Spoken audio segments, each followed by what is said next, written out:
امير حاجه شتان يعني انا مش عايز اقارن. امير طب خلي الدكتور ربعاوي يطلع يقول لنا كلمتين باي لغه، انجليزي فرنساوي. طب شوف امير بيتعامل مع جميع المدربين الاجانب بطلاقه شديده جدا، لانه راجل دارس وفاهم، ولغه امير لغه راقيه جدا جدا جدا.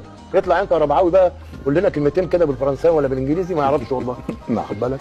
انا دخلت الاول كليه حقوق، قعدت فيها سنه ما فهمتش اي حاجه، ما كنتش عارف اروح اصلا المدرج منين. يعني دي كانت مشكلتي في السنه الاولانيه، ان انا مش عارف اوصل للسكشن بتاعي فين. اوكي.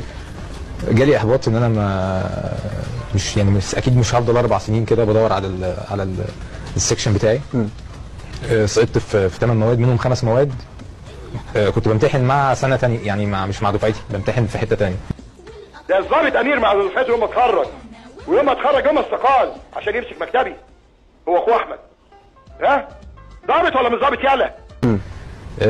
دخلت شرطه، قدمت في شرطه من ورا ابويا. يعني من ورا ليه بقى؟ علشان هو في الحقيقه بيطلع ان هو عصبي وقوي وكده، بس هو في الحقيقه في الحاجات دي جبان جدا والله.